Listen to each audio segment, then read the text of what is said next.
મંડે માક લુહાર રાજીવ મણિયારના પ્રણામને જય જીનેન્દ્ર. એક ગામની અંદર એક લુહાર હતો. લુહાર બહુ પ્રખ્યાત હતો કારણ કે એ મોટા મોટા સાધનો બનાવતો હતો. જેવી જરૂર પડે એવી લોકોને માટે બનાવી આપતો હતો. એની પોતાની ભઠ્ઠી બી હતી જે સવારથી સાંજ ચાલતી.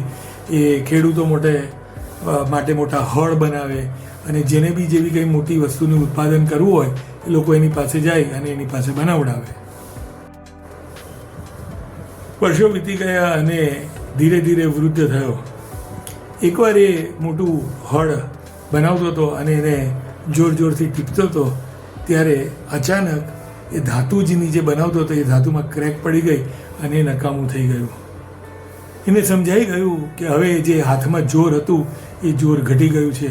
આંખો બી હવે થોડીક નબળી પડતી જાય છે અને જે પહેલાં સારામાં સારા ઉત્પાદનો બનતા હતા એ હવે બનાવી જેવા શક્ય નથી. પોતે પણ ખૂબ જ આ વસ્તુ જાણી અને થોડો અપસેટ બી થઈ ગયો.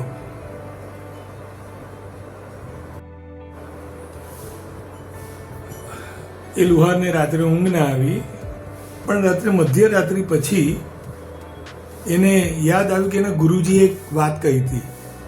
ગુરુજીએ એવું કહ્યું હતું કે ધાતુ ક્યારેય બગડતું નથી, એ અગ્નિથી પાછું સુધારી શકાય છે.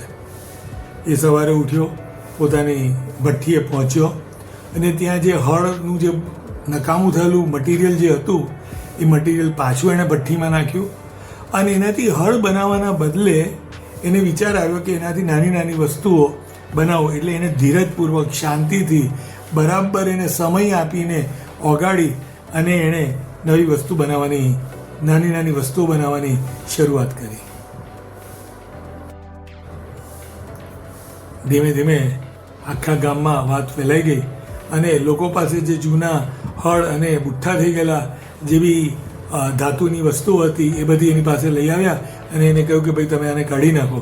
પણ આ લુહારે શું કર્યું, એની અંદરથી સરસ મજાના નાના નાના હેન્ડલ છે કે પછી સ્ટોપર છે કે પછી આગળો છે કે પછી ચપ્પુ છે, આવી બધી વસ્તુઓ બનાવવાની શરૂઆત કરી અને એણે વેચવાની વાત આગળ વધારી.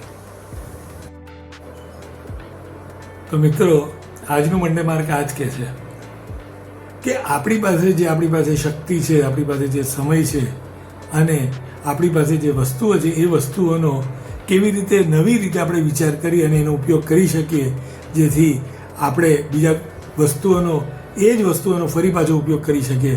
તો હવેથી તમે પણ કંઈક નવું બનાવવાનું, કંઈક નવું રિફોર્મ કરવાનું, કંઈક નવી વસ્તુનો પ્રયોગ કરી શકાય એવું કરો એન્ડ મેક યોર માર્ક.